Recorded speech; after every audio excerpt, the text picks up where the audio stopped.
Hi, everyone. Good morning, good afternoon, good evening, depending on where you are. I'm Ardra Manasi, Senior Program Coordinator for Advocacy and Partnerships at Center for Women's Global Leadership, CWGL, and I'll be moderating the panel today. On behalf of the Feminist Alliance for Rights, FAR at CWGL, I would like to welcome you all to this parallel event, Ratifying and Implementing ILO Convention 190, a Global Dialogue. Before we begin, some housekeeping. Please know that the session is being recorded and also live streamed via Feminist Alliance for Right FAR's Facebook account. Please note that the event has been rescheduled for 1 hour, 15 minutes. Also, please note that the interpretation is available in Spanish and Arabic.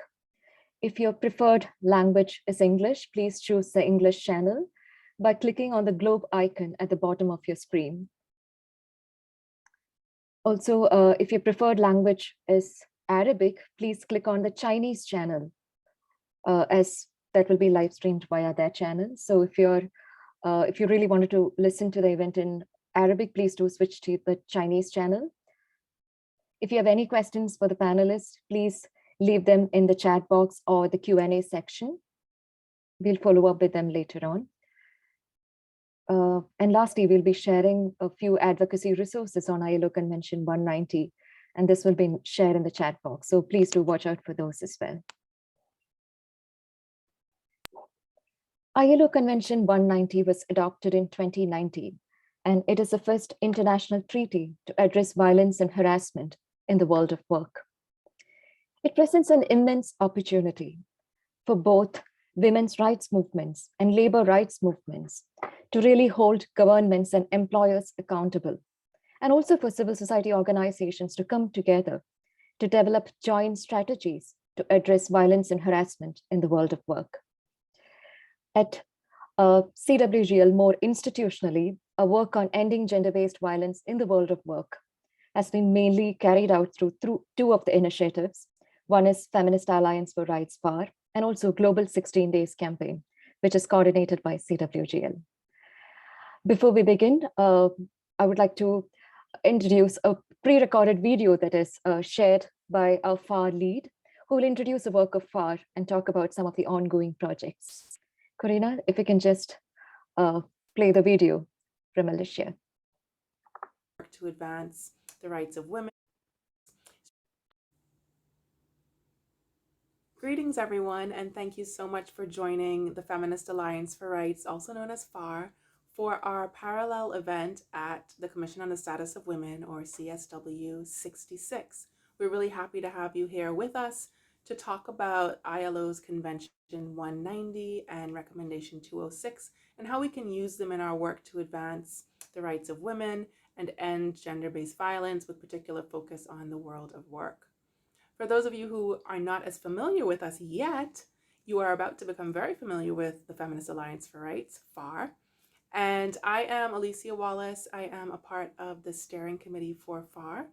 And we are a global alliance working to advance the rights of women and move toward gender equality, engaging feminists and women in the global South, as well as those in marginalized communities in the global North.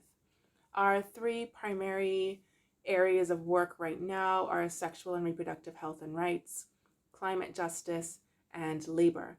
And all of our work is undergirded by the Sustainable Development Goals, or the SDGs, as well as human rights and human rights mechanisms. So some of our methods of work include engaging international treaty bodies like CEDAW, engaging with special rapporteurs, and any other mechanisms and tools and resources that are available. And we will be working on hosting trainings and workshops to help to build the capacity of organizations as well as individual activists, and to strengthen the work moving forward nationally, regionally, as well as at the international level. This event is really important to us. It's on a theme that's incredibly important that we have been working on for a while, looking at this convention to eliminate violence and harassment in the world of work. As we know, most people spend more time at work than they spend anywhere else, and it is a site of violence. So we need to be able to address that in that space. And throughout this event, we just encourage you to be engaged, to use the chat feature, to engage with the speakers and to engage with each other. We are really happy to have an expert moderator, Ardra, who is just so well informed and knows so much about the convention and about Recommendation 206. She's really well placed to guide this conversation and ask some really interesting questions and move the conversation forward. Be sure to follow the Feminist Alliance for Rights on social media. Check out our website, feministallianceforrights.org, to engage with more of our work and, of course, to find out about what's coming up next. We have quite a bit in store over the next few months. We're really excited about it. I know that I'm extremely energized by the work that FAR is doing and our engagement, of course, with the Center for Women's Global Leadership, CWGL, and of course, the Global 16 Days campaign, which is doing amazing work. And keep your eyes on the chat because organizers for the event will be including some links there directly from the 16 Days campaign's work, including some advocacy guides that are specific to ILO C-190 and eliminating violence and harassment in the world of work. And you definitely want to save those links, go over those documents over time, share it with your colleagues, perhaps share it with people who you are engaging at the government level in regional spaces. The more we know, the better we can do in our work. And that's what the Feminist Alliance for Rights is all about, equipping feminists, equipping activists and organizations with the tools that we need to advance our work, to really amplify our voices, and to increase the impact that we are having in our own communities. So with that, I welcome you to get really comfortable and take your notes however you like to join in the conversation. Don't just be an observer, but really dive in, ask some questions, make some comments to broaden this discussion. And when it's done, be sure to share the recording with those people that you know weren't able to make it and who can definitely benefit from the information that is shared here today by our incredible speakers who have a range of experience and different ways of moving toward the goal of eliminating gender-based violence and harassment in the world of work.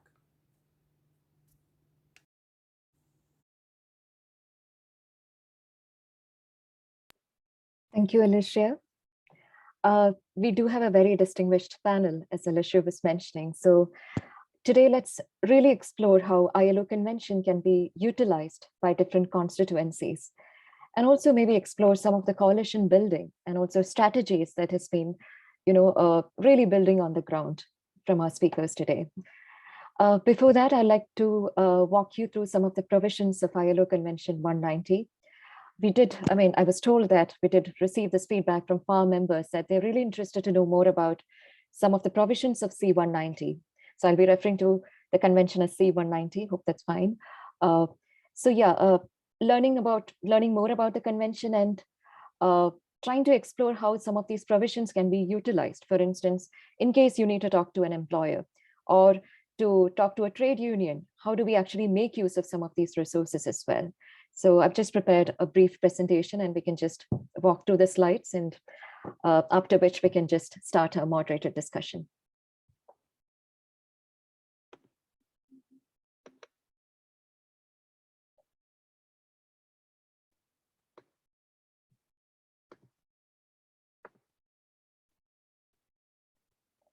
So as mentioned earlier, ILO Convention, hope you're able to view my screen. Yes? Yes, you're all good. Great. So as I mentioned earlier, ILO Convention was adopted in 2019. And at CWGL, some of our institutional work since 2018 has focused on ending gender-based violence in the world of work.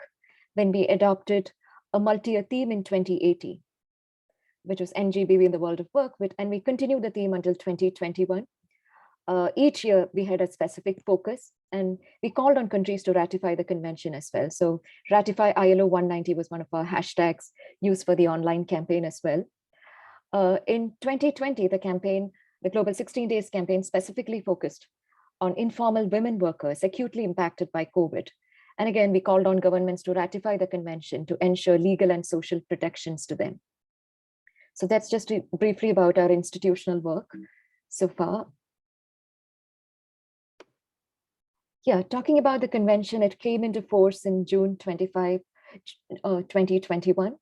And I'm sure there might be, I'm just walking you through these slides because there might be like, some of you in the audience might be new to this convention and you would like to know more about the convention. So yeah, it came into force in 2021. It's a legally binding convention by which if it is ratified by a country, they are bound to put in place policies and laws to implement and also to address violence and harassment in the world of work. And one of the, again, seminal features of this convention is it applies to both formal and informal sectors. And also it talks about gender-based violence in the world of work, both in private as well as public spaces. So we'll come to the definitions shortly. And it also comes with this piece, which is recommendation 206. And this is really like a primer for implementing ILO Convention 190, and it is non-binding, it's non-legally binding. And it really gets into the details of, protection and prevention, enforcement and remedies, guidance, training and awareness raising. So Corina, if you can just share the links in the chat box, that would be helpful on ILO Convention 190 as well as recommendation 206. So you can, go over the details from those links. And 11 countries have ratified the convention so far, and you can see the list there: Argentina, Ecuador, Fiji, Namibia, Somalia, Uruguay, Mauritius, Greece, Italy, South Africa. And lastly, like last week, United Kingdom of Great Britain and Northern Ireland has also ratified the convention. So we have 11 ratifications so far. And talking about this convention, I think it's important to mention that the formulation of this convention was really inspired by this social dialogue where governments, employers, and workers organizations came together. So I think that can be reflected in some of the definitions that you see here within the convention, which really reflects some of the experiences and lived realities of women workers. And talking about ILO Convention, we'll start with some of the basic definitions: violence and harassment. So the convention looks at violence and harassment very broadly. For instance, it talks about a range of unacceptable behaviors, including physical, psychological, sexual, or economic harm. So you can see the range of the conceptual expansion happening there. Talking about, and the other connection that this convention makes is about discrimination and violence. So the convention really talks about, and convention as well as the recommendation 206, which I was talking about earlier, it really talks about right to equality and non-discrimination in employment. And I think this is very crucial when we actually talk about groups that have been disproportionately impacted and groups who are like in situations of vulnerability. We have one of the speakers today who will be actually talking about women workers with disabilities. So yes, I think talking about discrimination and violence and making that connection is very crucial when we talk about ILO Convention 190. The other highlight of this convention is the definition of world of work. So here we are not just talking about workplace, the physical workplace, but it's the world of work. And as you can see from the slide, there are again, it's a very expanded definition, which includes both public and private spaces. For instance, if you're talking about a women worker like a street vendor, we are talking about her workplace as a public space there. So it includes both public and private spaces in places where the worker is paid, takes a break, takes a rest break or a meal, or uses sanitary, washing, or changing facilities. Then during work-related trips, travel, training, events, or social activities. Then we are also talking about work-related communication, especially in the wake of COVID-19. We have seen how our workplaces have been transformed, and we're talking about hybrid modes of working, both remote, working remotely, and so on. So I think, again, it's worth maybe exploring what is the impact of ICT, information communication technologies, on our workplaces and how that relates to the world of work and also gender-based violence. Then in employer provided accommodation, that's another area of the world of work. And also lastly, from when commuting to and fro from work. So women, they face violence and harassment during their commute to work. And that is, including that is covered under this convention. So this is kind of the broad definition of the world of work. Next, we move on to the definition of worker. Again, we have this very expanded definition here, which talks about persons working irrespective of contractual status. And that is very crucial here because we are talking about both the formal and informal sectors. And we have one of the speakers today, Rula, who will really talk about domestic workers, who are basically mostly part of the informal economy. So yes, this convention applies to both contractual, both informal and formal sectors. We are also talking about persons in training, including interns and apprentices, volunteers, job seekers, and job applicants, workers whose employment has been terminated. They are listed as workers under this convention. Then lastly, individuals exercising the authority, duties, and responsibilities of an employer. So again, you can see the conceptual, expansion happening here. Another highlight of this convention is how it makes a link between domestic violence and the world of work. So this convention clearly states that domestic violence, a violence that's really happening in the private sphere, can affect a woman's employment, productivity, health, and safety. And I think, again, this is very crucial in the context of COVID and the pandemic. And we have seen, based on data from both Global South and North, that calls to IPV helplines and domestic violence helpline have really increased over this period. So I think it's really important to also make this connection between domestic violence and the world of work in the current context. About vulnerable populations, again, recommendation 206, the non-binding instrument that comes along with ILO Convention 190, highlights and really talks about vulnerable groups. And they mention that the standards should be applicable in line with international labor standards and international instruments on human rights. So at CWGL, we try to expand on this definition based on international human rights instruments. And we really think that vulnerable groups can actually include workers with disabilities, workers with health conditions like HIV/AIDS, LGBTQ plus communities, then migrant workers, racial and ethnic minority workers, indigenous workers, and so on. So that's how we at CWGL and FAR and Global 16 Days Campaign have been looking at the expanded definition of vulnerable populations. But the convention really talks about how certain groups, because of intersecting forms of discrimination, are disproportionately impacted in the world of work. Now coming to solutions, yes, we looked at the basic definitions. Now moving on to solutions. Firstly, let's look at some of the government solutions targeted at governments. This includes prohibiting all forms of violence, which is prevention, then strengthening enforcement and monitoring mechanisms, then providing assistance to victims, which includes access to remedies and support, and providing for sanctions against perpetrators, and investigating cases of violence. So these are different mechanisms by which governments can really act once they ratify this convention. And also R206, the recommendation 206 clearly outlines some of these implementing measures as well. Talking about solutions from the side of employers, here we see implementing workplace policies on violence and harassment. That can be something employers can take up. Another area of focus can be management of occupational safety and health, and also providing training to workers and other persons concerned. So these are some of the responsibilities of employers under this convention. And as I mentioned earlier, this formulation of this convention was really informed by this process when employers, governments, and workers' organizations, trade unions came together to really, come up with some of these definitions and that we actually saw right now. And lastly, how can you get involved? I think that's one of the questions that FAR members have been constantly asking us.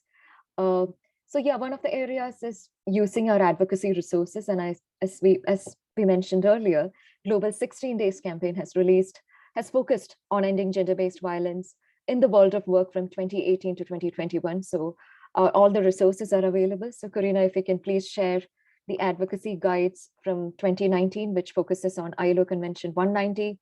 Then we have another advocacy guide, which focuses on informal women workers. That's from 2020.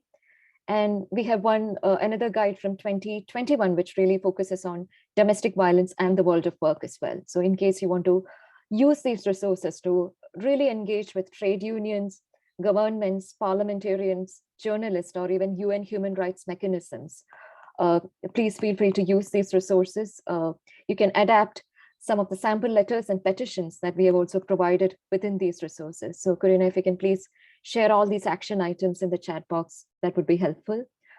Uh, and I think another point that we have to keep in mind is how this convention can be utilized in conjunction with other international treaties and human rights framework. For instance, CEDAW is a great framework we already have, which really talks about gender-based violence too. So it can be used in conjunction with other, international treaties.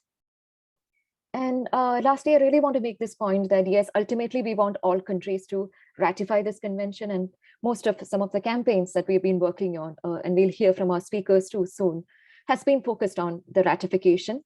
But at the same time, as activists, we needn't really wait for governments to ratify this convention in order to start using the provisions of this convention. So yes, we can start integrating different frameworks from this convention into your existing workplace policies, or say even existing national laws and so on. So you can that's an area we can start working on like already, even if your country has not ratified the convention. And I can think of a few examples here, like especially we were talking to some of our allies in Nepal, and there is this group, media advocacy group in Nepal, which where they were really trying to come up with a code of ethics for media, and they were trying to use provisions from C190 within those frameworks. So that's an example of an application of C190 in relation to journalists. And another example is from the University of Miami. They have a human rights clinic there, and in partnership with local organizations, they prepared this submission to UN's Universal Periodic Review submission that usually happens, where they really documented the human rights violations against migrant farm workers and domestic workers using C190.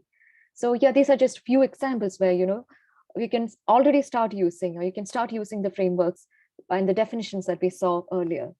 So I think that's briefly about some of the ways to engage with FAR on C190, FAR and CWGL on C190.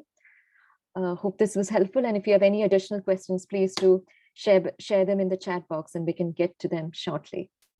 And Corina, if you can share all the resources in the chat box, advocacy resources, links, and also some of the action items like sample letters, sample petitions, and so on, that would be great. So now we move on to our panel. Let's proceed to the first round of our moderated discussion. And before that, I would like to really introduce our incredible panel today.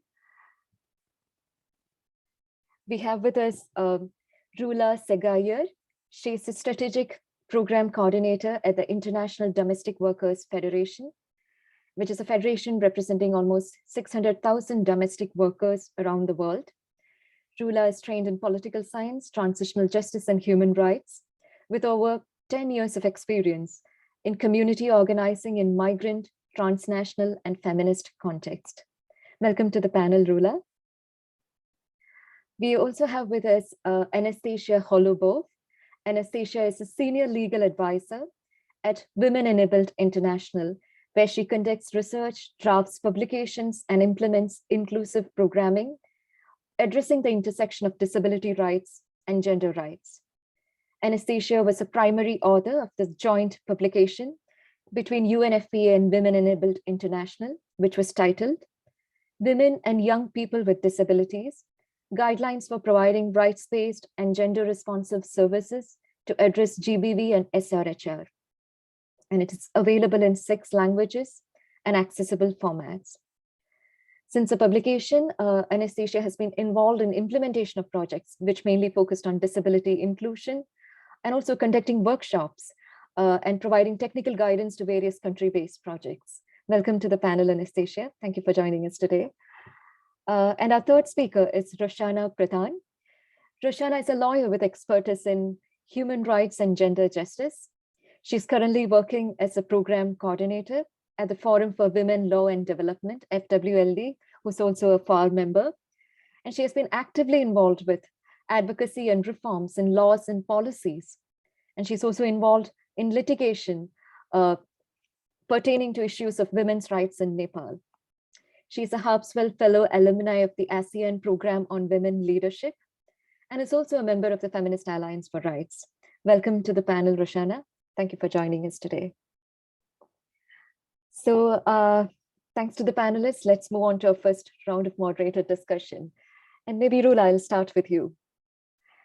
You've been actively working on the advocacy with domestic workers through IDWF, International Domestic Workers Federation.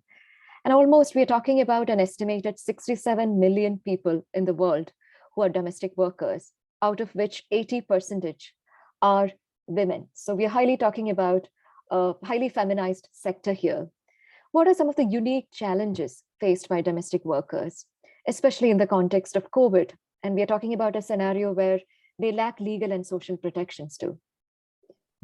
Absolutely. Thank you, Ardra, for having me today and for having IWF as part of this important panel. So as some of your slides have mentioned, the peculiarities, the added layers of vulnerability that are placed upon workers depending on the compound identities that they navigate. So domestic work is not only a feminized profession, it is a profession that is mostly inhabited by women from the global South, women who are Black, who are from indigenous contexts, who are people of color. We have a great representation within migrant domestic work as well. So in context of migration, in context of fleeing one's own country, whether with involuntary or involuntary migration, prompted by climate change, for example, prompted by certain disabilities or crises and conflicts that happen in particular situations. A lot of domestic workers are not only labor migrants, but they're also refugees. For example, it is very hard to make the difference between a migrant domestic worker from Ethiopia in the Gulf, whether like that is a labor migrant, or rather that is a person who is escaping like certain disparities and crises happening in a country. So they navigate complex identities that put additional burdens when it comes to countering the violence and harassment that is existent in our sector. And this is because of the overlap between the isolation of the workplace, as it's a private household. So an overlap between the living arrangement and the work arrangement. And in this sense, what you have mentioned, Ardra, is very important, that C190 provides us with a very essential way of understanding what a workplace is, that it no longer sets it to something that is entirely public, meaning that a private household is no longer a private matter. And like here, I would like to come back to the first feminist motto, which is the personal is the political, right? So here also like the private sphere can be the professional sphere, and it can be a matter of a public interest and a conversation to protect the workers that exist within this situation. Domestic workers are indeed part of the informal economy. So together with other informal economy workers, we are about 2 billion workers, and that's 60% of the entire adult working force in the world. Today, I see my colleagues, Sophia and Reina here as well. Maybe they could say something at the end towards that as well. So domestic workers are navigating all of these challenges in relation to the structural barriers to access to social protection. And they are navigating compound violence within the workplace, because oftentimes they are not protected by laws that protect people from domestic violence in familial relationships. And also they are not protected by laws protecting employees, because then a lot of countries do not recognize domestic work as work.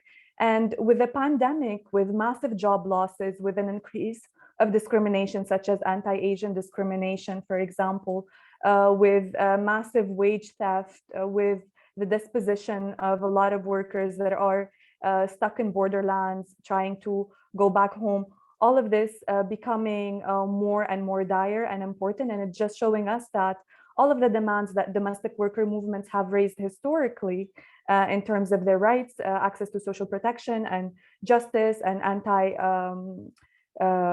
work anti-harassment and violence as abuse, are not simply idealistic envisionment into the future, but rather necessities for us to be able to work in an environment that is free and dignified. Thank you. I think I've used up my time.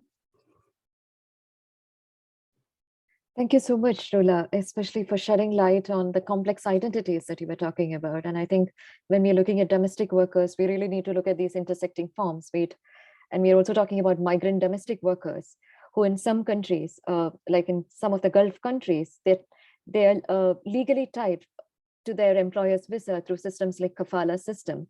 And that leads to like another layer of exploitation for them. So thank you for bringing up that dimension of the issue, and also talking about how C-190 can be so broadly applied, looking at, private spaces. And you were talking about even like domestic violence, looking at domestic violence and domestic workers too. So all these issues, I think, really comes into play when we think about C-190 as well. So thanks for these insights. On that note, I'm moving on to our second panelist here, Anastasia.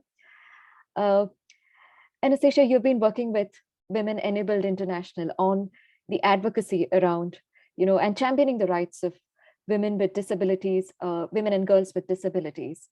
And it is estimated that women and girls with disabilities are at least 2 to 3 times more likely than women without disability to experience violence and abuse in various spheres. What are some of the challenges faced by women workers with disability? And especially when we are talking about it in terms of the systemic discrimination that they have been facing otherwise. Great, thank you so much for having me. As you said, women with disabilities face extreme barriers when it comes to accessing the world of work generally, but add to that their experience and their increased risk of gender-based violence really places them at substantial barriers and challenges to being able to fulfill their employment potential and also be able to engage in the world of work safely. So women with disabilities make up 1/5 of the world population of women. So if you think of how large that number is, the population of women in the world of work who have disabilities is substantial, and yet we often don't see their particular vulnerabilities, their particular issues discussed when we are having these discussions related to employment and gender-based violence. Because as you pointed out, women with disabilities in particular are at increased risk of gender-based violence. They're up to 10 times more likely to experience sexual violence. There's one survey that found that between 40 to 68% of young women with disabilities report experiencing sexual violence before their age 18. And these statistics have only worsened during the COVID-19 pandemic. On the other side, when it comes to employment, people with disabilities generally face substantial barriers to meaningful employment. A global survey of employment of persons with disabilities in 51 countries revealed that women with disabilities have particularly low rates of employment. So the employment rate of 52.8% for men with disabilities was compared to 19.6% for women with disabilities. And given what we've already discussed today, the intersection of the discrimination that women with disabilities face, particularly when it comes to the violence they experience, is really a key factor in that underemployment. So to quickly summarize some of the barriers at that intersection of gender and disability that women with disabilities are facing that really needs to be factored into the advocacy when it comes to C-190 and employment and vulnerable populations are that women with disabilities are experiencing the stigma and stereotypes both based on their gender and also their disability. They're experiencing it from their families, they're experiencing it from society, and they're experiencing from their employers. So when a woman with a disability finally finds some form of employment, she is much more at risk of not being able to report any violence she experiences in the world of work. not being able to be taken seriously when she is reporting that. And also that added risk of not wanting to lose employment because there really are no other options available to her. Key to this is the lack of accessibility, both in the world of work, accessibility for the variety of access needs that women with disabilities have, from sign language interpreters to assistive devices like talk to text, to being able to bring your service animal into your employment setting, to just being able to have your employee give you time off to attend medical appointments related to your disability. And as it pertains to being able to report violence that is experienced in the world of work, we often see that mechanisms that are put in place to try to address those barriers themselves aren't accessible, only further placing women with disabilities further behind. Then we have lack of access to education and training. Women with disabilities aren't able to access education in the same way that people without disabilities already face barriers as women to accessing that. When women are able to enter the workforce, they face unequal pay. For example, full-time working women with disabilities in the US earn only 60 cents to every dollar earned by men without disabilities. And here in the US, we have laws that make it legal for people with disabilities to be paid sub-minimum wage, only further increasing that cycle of vulnerability that workers face. Then we have unacknowledged sexual harassment, so much from both the women's rights sector, but also in general, there is really pushback to the idea that women with disabilities could even experience sexual harassment or experience gender-based violence. We hear countless accounts of women with disabilities who've been told either, oh, well, you are lucky to have experienced someone being interested in you sexually, or just complete disbelief that someone could be being sexually harassed.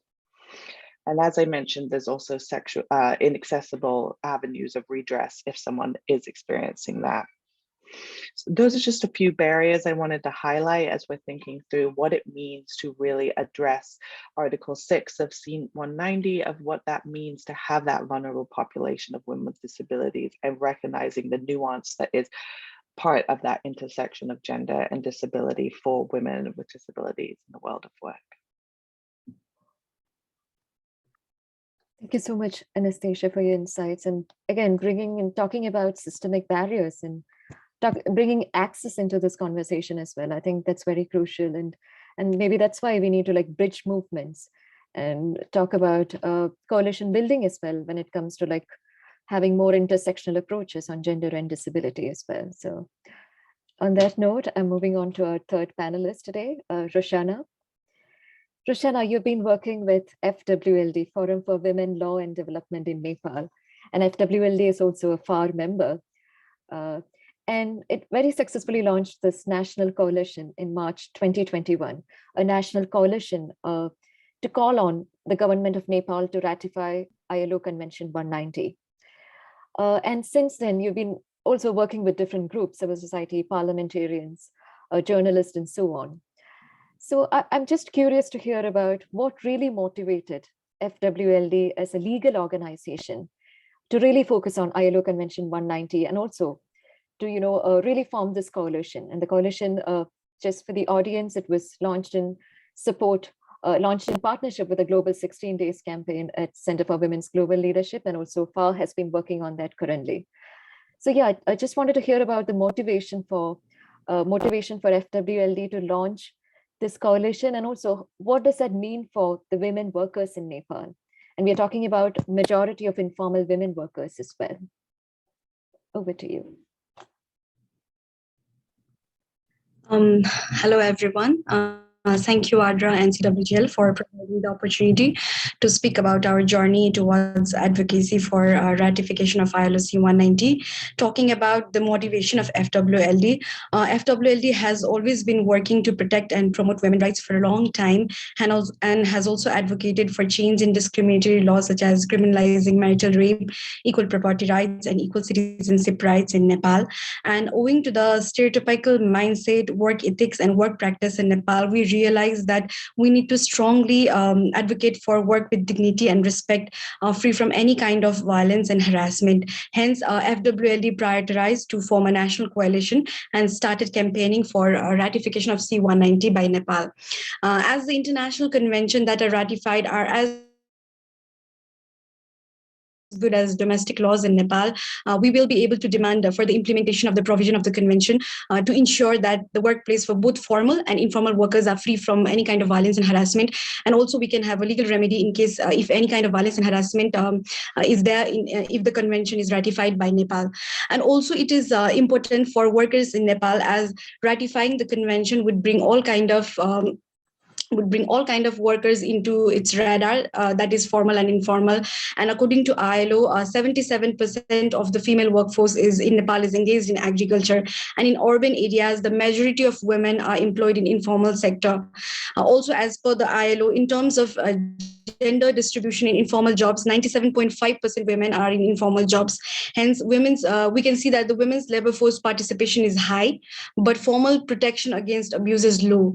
Also, Nepal provides a range of protections for workers under its labor laws, but there are crucial gaps. For example, there is Sexual Harassment at Workplace Prevention Act, but it provides protection to employees and customers, and hence a lot of workers who are in informal economy, such as home-based workers, domestic care workers, agriculture workers, etc., are not covered by the act.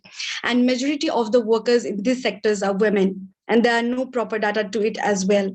Also, women from diverse backgrounds such as Dalit women, indigenous women, Madhesi women, women with disabilities, LBTI women face violence and harassment, and they are more in informal economy due to discrimination, lack of education, lack of employment opportunities, and hence need protection and empowerment as well.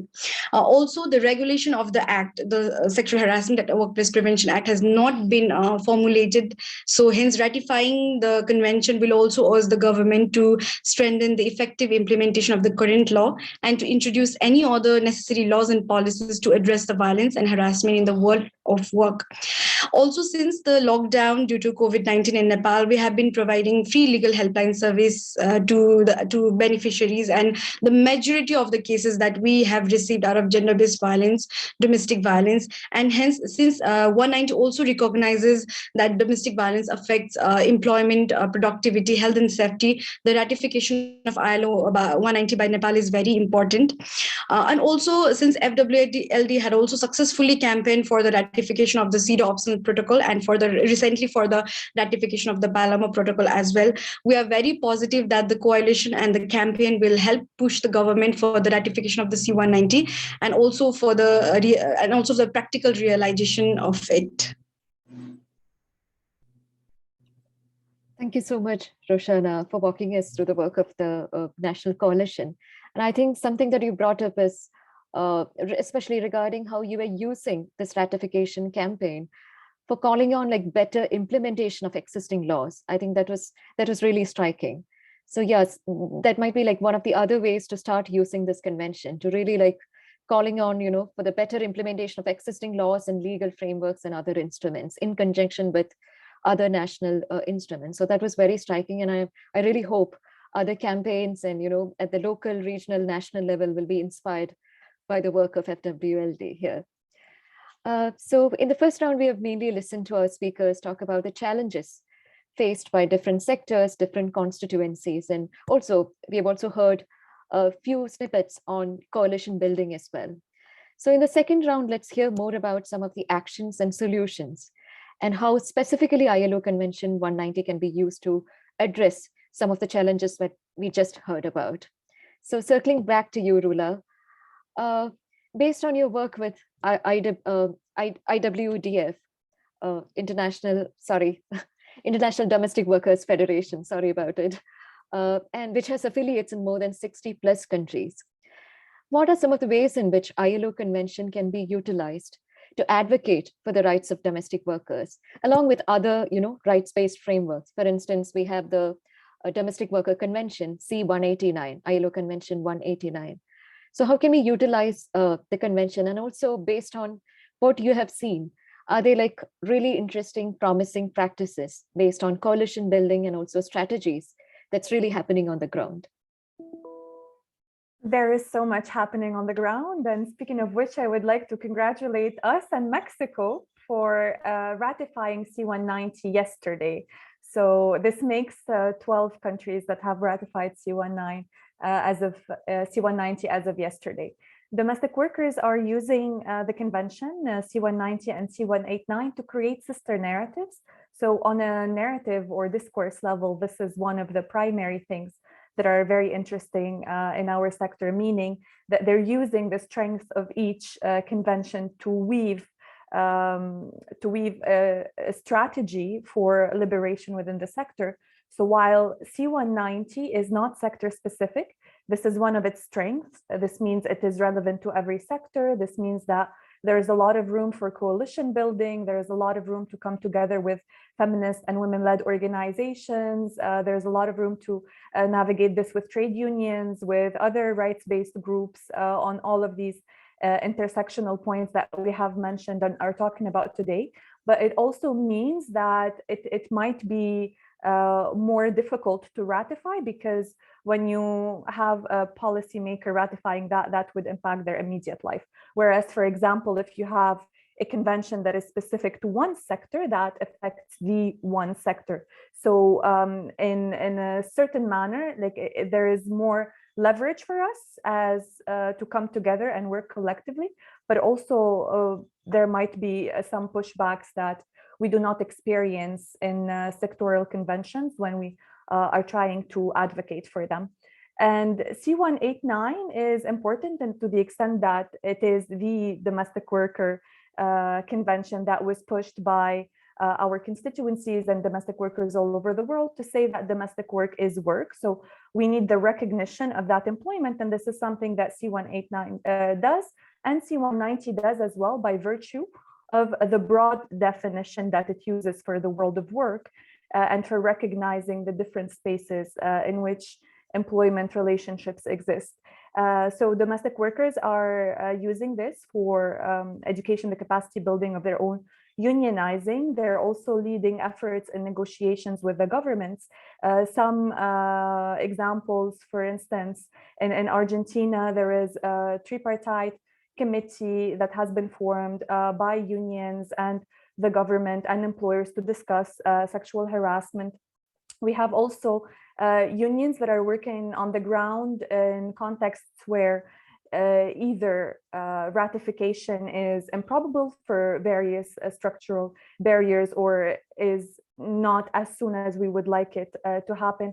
They are using this within their own internal policies, in the sense that C190 helps reflect on the way that gender-based violence happens and how to collect these stories. So for their own methodologies for doing casework, for assisting survivors, for being able to, what recommendation 206 does and says, shift the burden of proof, to also dictate what type of retribution needs to be asked for when navigating this particular situation. And also the provisions that are similar with other international instruments, such as CEDAW, which you have mentioned as well, Ardra, are very important, because CEDAW is the most widely ratified convention in like the entire world, or international instrument, which means we have a lot of countries that have made commitments to women's economic empowerment, and it also includes freedom from gender-based violence, economic violence included within this framework. However, like they have not ratified either one, or C189 or C190, and these are linkages that domestic workers are making. Domestic workers are contributing to CEDAW shadow reports regularly, and they are using these provisions and recommendations within their own organizing. So institutionally, on the level of their unions, also with the education materials that are made available for guides for employers, for instance, and letters to the government to push for these ratifications. And so wherever there is injustice, like there is resistance, and domestic workers movements have been at the forefront of this, and see this as a wonderful opportunity to lobby more collectively and to make these linkages with feminist movements. Thank you, Lula. It's really great to, and it's exciting and great to actually hear about some of the coalition building that's been happening on the ground. And you cited the example from Argentina as well. And I think we come to this recurring theme today, I think, during like different remarks about how ILO convention, of course, ratification matters, but we can also start using this convention if there are structural barriers to implementation, structural barriers to like ratifying in certain countries. Be it with trade unions, employers, other internal structures, existing laws, as you saw in the Nepal example, and so on. So it's great to hear that. On that note, I'm moving on to our next panelist, Anastasia. Anastasia, you've been working in this international human rights advocacy space with Women Enabled International, who's an organization which has been championing the rights of women and girls with disabilities. So in your opinion, and you've worked with already like different international legal instruments. So in your opinion, I would like to hear about how ILO Convention 190 can be utilized to advocate for the rights of women and girls with disabilities, especially women workers. Great, thank you. Yes, I think we touched on it earlier, which is that because Convention 190 includes that Article 6 that explains that the requirement of due diligence from states for women with disabilities as a vulnerable group, we can really be informed by the other international human rights frameworks that reflect that need and what that looks like when it comes to advocating around the world of work. So notably is the Convention on the Rights of Persons with Disabilities, which the majority of countries globally have ratified. And so it really is a key document, and the Committee on the Rights of Persons with Disabilities provides key information on what that really looks like. There is forthcoming a general comment specifically on the right to employment and Article 27 of the CRPD, which you can look for this year, which hopefully will include more nuanced discussion about women and the world of work with disabilities. So Article 27, which includes the right to employment, and Article 6, which specifically obligates states to recognize the marginalization that women with disabilities experience on top of their disability, really combine to create a framework that obligates states to do a series of things which really intersects with the obligations documented in ILO C190. And so I wanted to go over those just because even if a country hasn't ratified 190, as that advocacy is taking place, using the weight of the CRPD, which most likely that country has ratified, intersected with the CEDAW, as was just described, is really important to emphasize that women with disabilities aren't an afterthought. There is that obligation to provide that particular consideration. So under the CRPD and the global framework related to CEDAW and CERD, etc., states are obligated to collect disaggregated data, disaggregated by disability, and really building up that collection of research and information that is disaggregated by data is really a key component of what is necessary to engage women with disabilities in this key advocacy. Secondly is the obligation to create targeted measures to address underemployment of women with disabilities and address those barriers I discussed earlier. Third would be to provide individualized support to women with disabilities to ensure their access to education, to really start them on that road to meaningful employment. Fourth would be to require provision of reasonable accommodations. For those of you who aren't familiar, when we talk about reasonable accommodations in the world of work, that means providing accommodations or access need requirements that a person with a disability requires to be able to access their employment setting on an equal basis with others. The term reasonable is related to the fact that it has to be related to something that is doable and feasible within the employment context. Next would be that states are required to monitor the employment sector for that accessibility, for the provision of reasonable accommodations. Next would be ensuring that equal pay for women with disabilities. And lastly, which is key both in advocacy, but also as a state's obligation, is really to engage women with disabilities as experts and advocates in these issues, and not just simply speak about these issues, but engage women with diverse disabilities to speak for themselves and their experience in the world of work.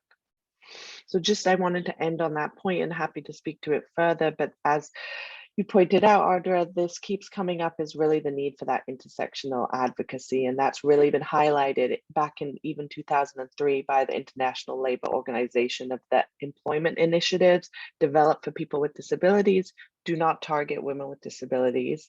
And then policies on female empowerment are not inclusive of disabilities. So as we move forward in this C190 advocacy, it's really key that we as advocates model what it means to do inclusive advocacy that includes women with disabilities. Thank you so much, Anastasia, especially for highlighting how we can use C190 in conjunction with other international instruments, like you were talking about Convention on the Rights of Persons with Disabilities. And it's very interesting that you also brought up data here, because based on some of our work that we've been recently doing on femicide, or the gender-related killing of women and girls, especially when we were taking an intersectional approach to look at femicides among women with disabilities, we saw that data was very inconsistent or inconsistently collected. So I think data also plays a huge role when it comes to like making policy decisions in this space. And yeah, you also brought up decision making, and I think that should be a theme which applies to, I think, all the sectors and all women workers too, that if we want to really like challenge gender stereotypes, we really need to be in leadership positions too, and positions of decision-making power as well. So that's something else that came up in your remarks, and thank you for that. I move on to our next panelist, Roshana. Roshana, since the launch of the coalition in March 2021, I happened to see a report a few months ago, and I was really surprised to see it, because despite the pandemic, FWLD, a farm member, has achieved so much. And you've been organizing policy dialogues, media workshops, and that too with different constituencies. We're talking about parliamentarians, journalists, civil society organizations, and so on. And at CWGL, we strongly believe that maybe this model of coalition building for the ratification of C190 can be replicated in other countries too, of course, depending on the context, and it has to be tailor-made. So just tell us about this journey of the national coalition so far. And what are some of the lessons and strategies that you have learned during this coalition building?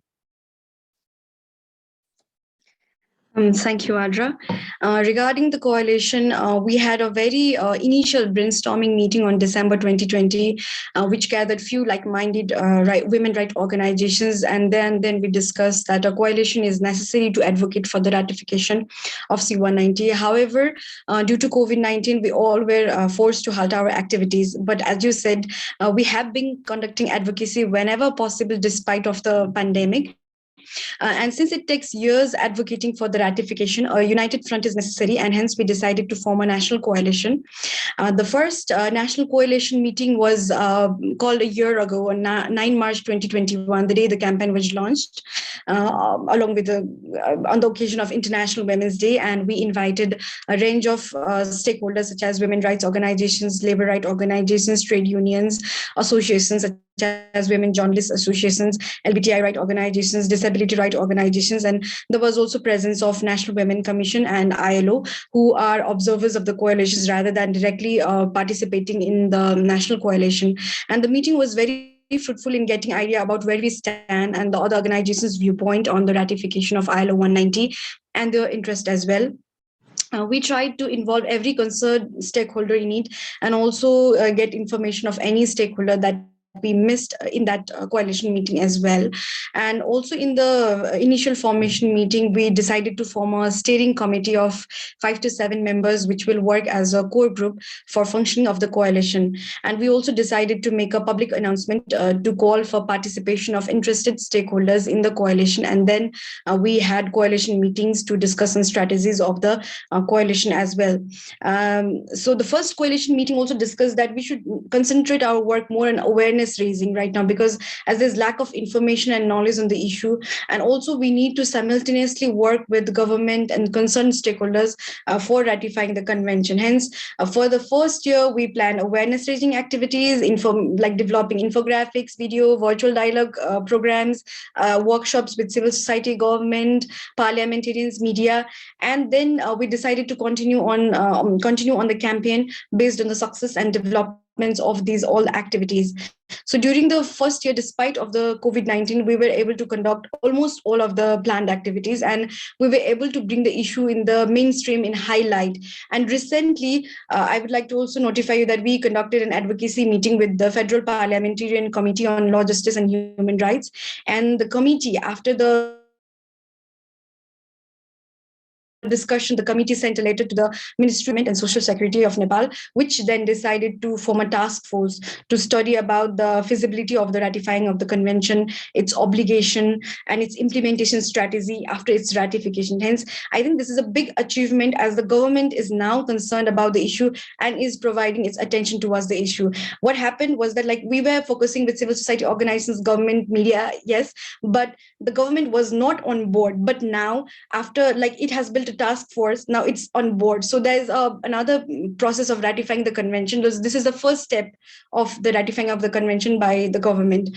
And meanwhile, we also, FWLD also collaborated with the ILO and worked on advocacy activities, like for developing the model code of conduct on sexual harassment and abuse for ministries and for other organizations as well, as per the act. So the major lesson learned is that a unified movement can speed up the work and create a synergy effect.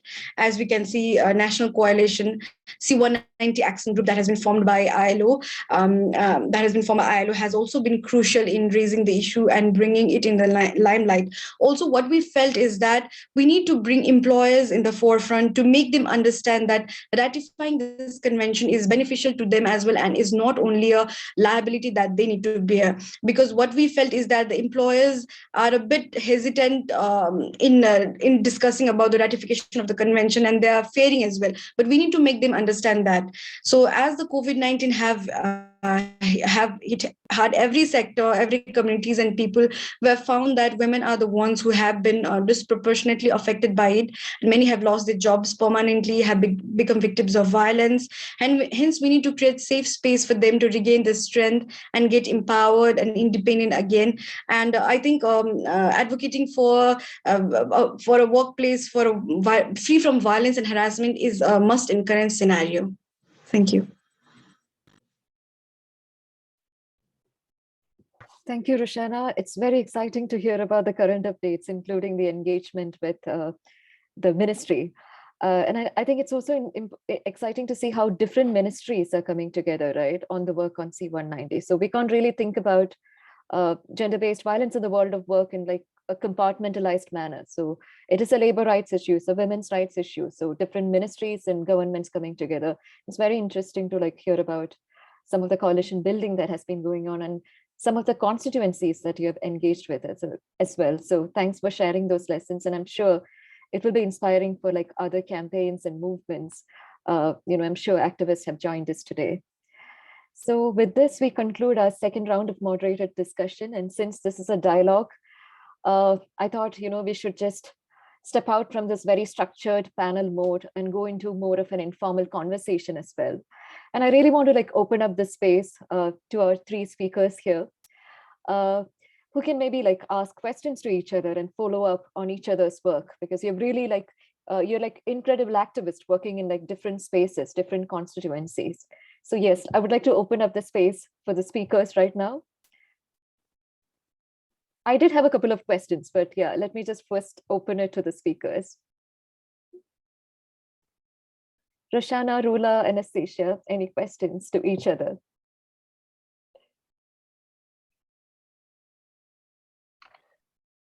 I'd love to know from the other speakers if they've had women with disabilities engaged in their coalitions and what the result has been, or what other barriers have been to engaging those communities. Thank you, Anastasia, for the question. Rula, would you want to respond to it? Yeah. I will give this a try. So we have had, okay, so at IDWF, we have regular congresses where our leadership and domestic workers from all over the world come and vote on a roadmap for the future that we would follow. And in 2018, they have voted on a resolution. It is a composite resolution on human rights and diversity. And parts of that resolution is to pay particular attention to the inclusion of people with disabilities, to work on that sectorally within our own membership, but also in terms of thinking of alliances and how our justice plights intersect. And I would say that for the domestic work sector, usually, because it's a physical profession, there aren't disabilities that are quite visible as we could imagine in the traditional sense of what a disability would look like, but still we have people within our demographic that navigate certain health struggles, both physical and on the level of their mental health, that are worthwhile a conversation, especially that we are talking about gender-based violence and the psychological aspects of that. So going back to, for example, the kafala system that exists in the Middle East and under which domestic workers work with their visa tied to their employer and practically their entire lives and livelihood tied to that one particular employer, we often hear narratives of a domestic worker, I will say this in like the common words, like losing her mind and like sort of absconding as well, like the responsibilities, which is very discriminatory language used by mainstream media that is very loaded to address a problem that is both a problem of the sector. So instead of thinking of the labor perspective on the conditions that make life unbearable for a domestic worker in isolation, under no protections whatsoever, with no recourse or like with no way to access justice or litigative mechanisms, we have a complete omission of that employment imbalance of power, but we also have this stigmatization of mental health that is pushed by such discourse. So on a primary level, these are areas where domestic worker movements are thinking about disability and different able bodies, whether it is in the mental sense or in the sense of like the physical capacities or like the bodily capacities. But we are still like in the beginning of this journey, and we need to elaborate this more collectively as well. So I would look forward to the intersections that could emerge from this session as well to think of together.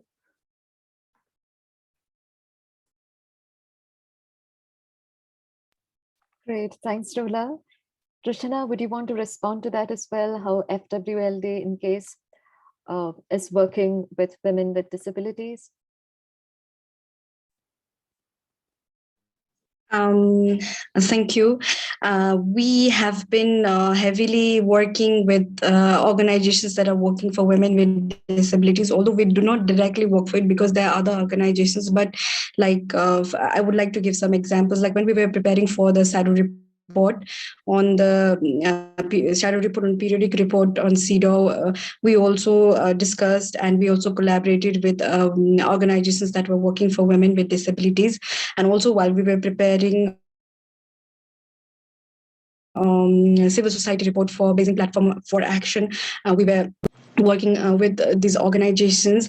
And also since we are an organization that works for policy advocacy, and we also file a number of public interest litigations. Whenever we file public interest litigations that are specific to women, for example, we recently filed a public interest litigation for a formulation of regulation on sexual and reproductive health right. So while we were talking about it, we also demanded that a directive should be provided by the court for the formation of any kind of guideline for women with disabilities. So we have been heavily engaged with them, and we are also raising the issues. And while forming this national coalition, also there are organizations that are already in the coalitions. Like there's a Disabled Women Association, which is the coalition. So we are working together, and whenever there is a case of women with disabilities, we provide legal assistance and legal support also. So in this way, we are working together and in future as well. And I think they're also an important part of this coalition, and we have been raising the issues of violence and harassment against women with disabilities, especially in the women with disabilities, because there's a kind of stigma attached. There's a lot of barriers to them. So we have been raising these issues in coordination with the organizations. I very quickly wanted to mention one example, if I may. So there was something very interesting that happened in 2019. So with the rise of the pandemic, domestic workers in Hong Kong were asking for protections from being unfairly dismissed due to catching COVID, or not even catching it, but being suspected of having COVID-19. And the way that this happened is together with disability rights activists through the Disability Rights Act in Hong Kong that has made it possible for workers in the informal economy to file against their employers if they were dismissed for suspicion of having COVID-19.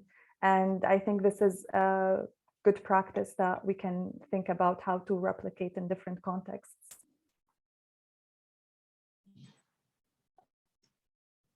I have a question to Rula. You were talking about the domestic workers movement, and I just wanted a bit more information on the movement.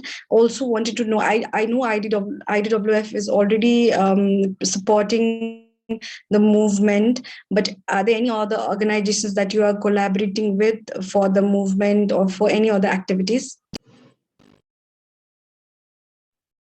Thank you, Roshana.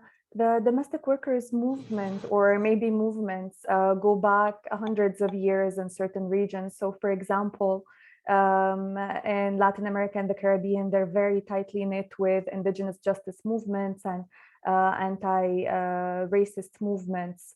So they have a history in that. They have a history in leftist political struggles in certain parts of the world, for example, in Asia, some bits of the African continent where climate disaster exists. They're intertwined with environmental justice movements.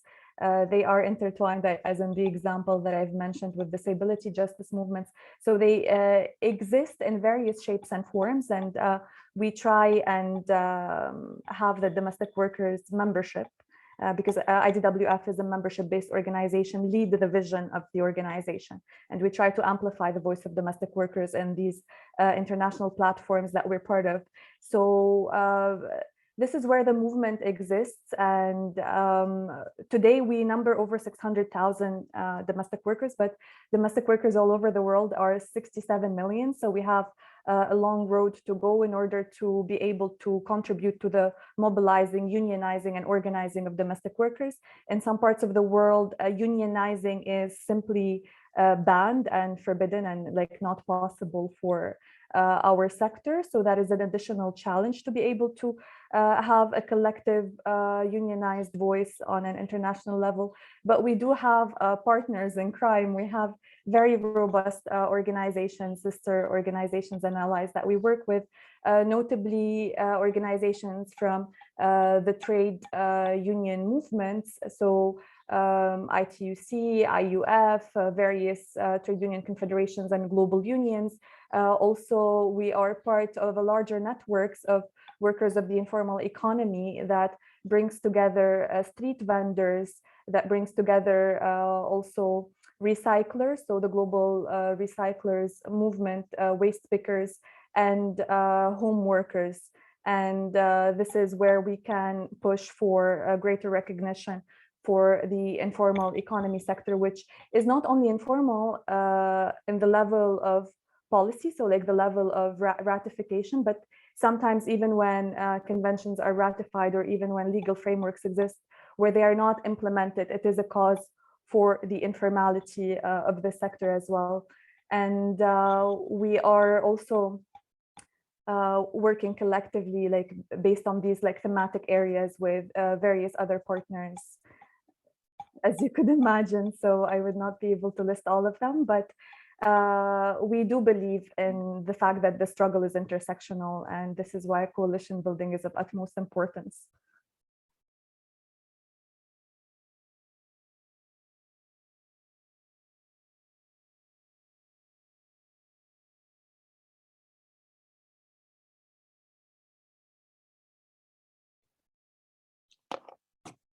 Thank you, Rula, Anastasia, and Roshana. I think we really see some live coalition building happening here as well. And we've really been putting the intersectional approach to practice as well. So that's great to like really see the overlaps between the work on different constituencies as well. So in case there are any questions in the chat box, we can, address it. And I see like various comments in the chat box. So thank you for all your support, especially on the ratification front and otherwise. And congrats to Mexico for the ratification as well.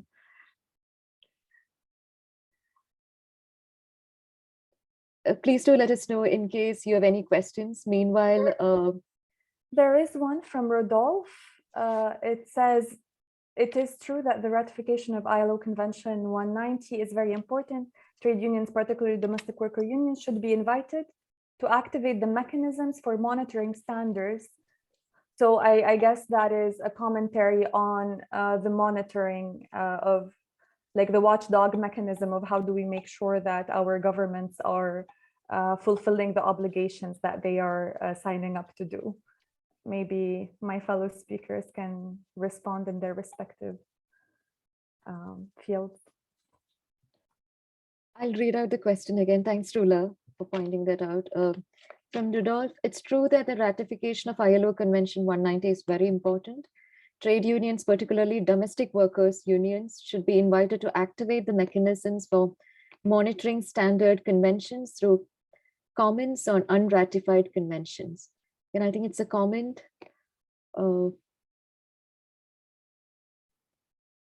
Please let me know if the speakers, the panelists have any remarks on it based on, your constituency. I would rephrase it into a question. So like, how do you make sure that the ratified conventions are implemented, and how do you support like the efforts to make whatever is ink on paper into a reality in your respective spheres? I think I've give it a shot for domestic work, so maybe somebody else. Definitely, please go ahead, Rula.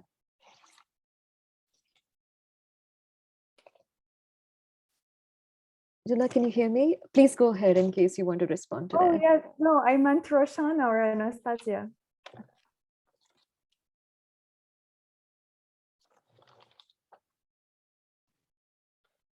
In general, for this type of advocacy, we really use the techniques that have been described already of really bringing together women with disabilities, particularly, and I'm sure this is the case for my other fellow speakers, but in terms of this kind of high level advocacy or in international conventions, we find that really the first step that's essential is to invest in know your rights materials for women with disabilities, and creating spaces where women with disabilities can build their confidence in talking about these issues and talking about these international spaces, and be able to use that confidence and that knowledge that's been built up to advocate with the government. In particular, in other spaces, we utilize shadow reports and really taking that time for fact finding, emphasizing, that these are rights embodied in the conventions, and that they have this right even if it hasn't been translated into the ground. And really we see that process as key both for the empowerment that takes place through the development of the shadow report, but also long term, particularly if it results in those issues being understood, often when it comes to disability for the first time, when the connection is made, for example, and employment and women with disabilities, and bringing to the fore those key intersectional issues.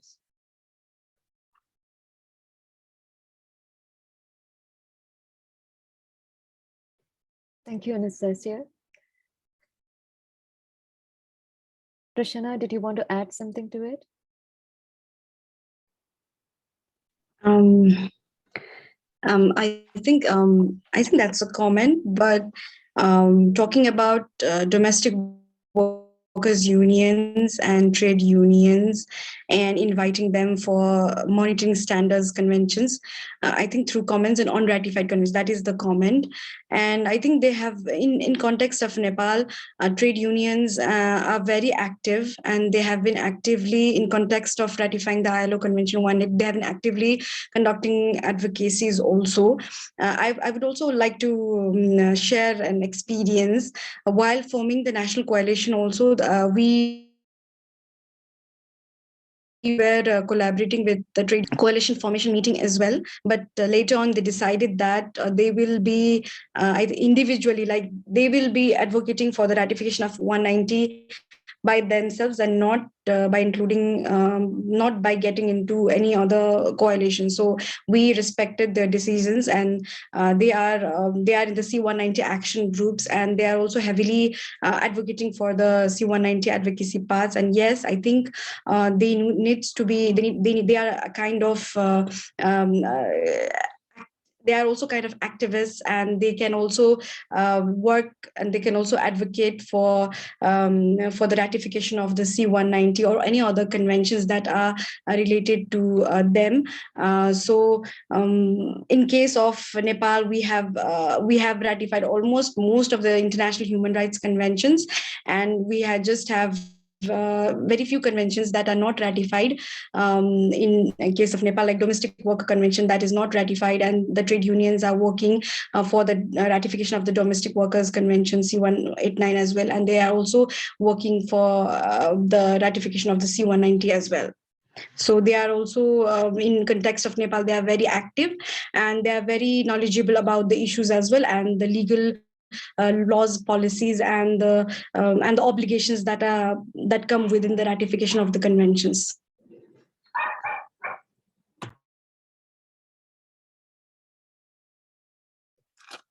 I think we have another question. Just before that, Rudolph, for your question, I've also added another resource in the chat box, which is a toolkit from ITUC, one of our allies. And that looks at global unions, how you can actually work with trade unions to advocate for C190. So in case that's helpful, it's in the chat box. We'll move on to the next question.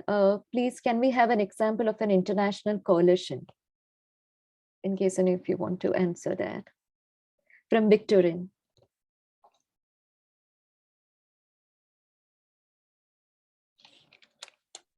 Specific to harassment and violence in the world of work? I think so. The details have not been cited, but maybe in case you can cite a few examples.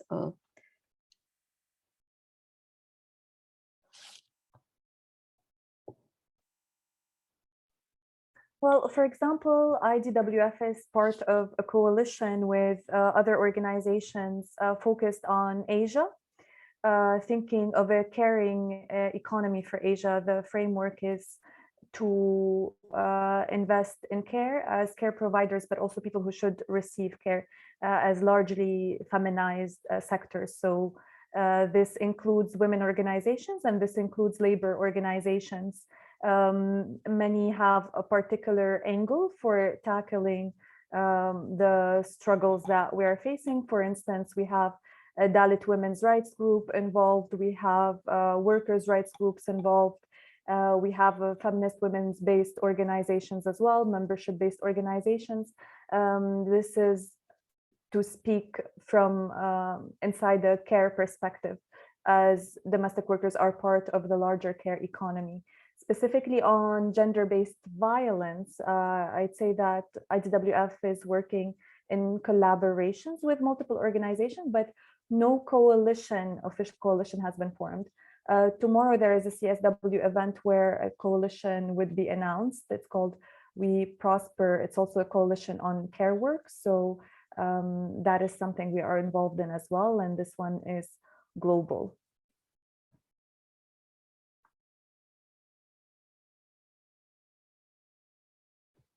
Thanks, Runa. Congrats on the launch of the new network. Do we have any more questions? Comments?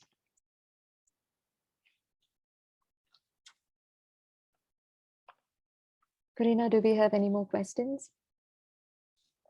No, we're all good now. Okay. See. Okay, in that case, maybe we'll just conclude the panel shortly. Thank you so much. Thanks to each of you in the audience for taking the time to join us today. And thanks to all of our speakers, incredible activists, for really talking about your journey and also your work on ILO Convention 190 in such scope and depth. So thank you so much for this very insightful conversation. And ILO Convention 190 recognizes the right to a world of work free from violence and harassment. And I think one of the seminal contributions of this convention is the acknowledgement that gender-based violence in the world of work is also a human rights violation. And today we have seen different examples of coalition building strategies. And I really hope this will inspire your work at the regional, national, local levels. And we have also shared some of the resources in the chat box. Hope you'll find it useful in your advocacy. Also, over the course of this event, I think we have shared specific action items for your advocacy with trade unions, parliamentarians, journalists, UN human rights mechanisms, and so on from Global 16 Days campaign. So please feel free to use these resources as you meet with different groups on the advocacy front. And also FAR website and social media links have been shared in the chat box. So please do stay in touch with us over social media. Let me also take this opportunity to thank the FAR Steering Committee, Fatima Otalib from Morocco, Magda Sarota from London, and Alicia Vallis, Bahamas, for conceptualizing this event. So thank you to the FAR team. Also, I would like to take this opportunity to thank our interpreters who have joined us today, Claudia, Nadia, Rania, and Katia. Thank you so much for your support on the interpretation. Last but not the least, let me take this opportunity to thank Corina, who has really worked hard behind the scenes on the logistics. So thank you, Corina. She's the administrative coordinator at CWGL, and thanks to all other colleagues from CWGL as well for supporting us on this event. So thank you again. Have a great day, great evening. Thank you. Goodbye.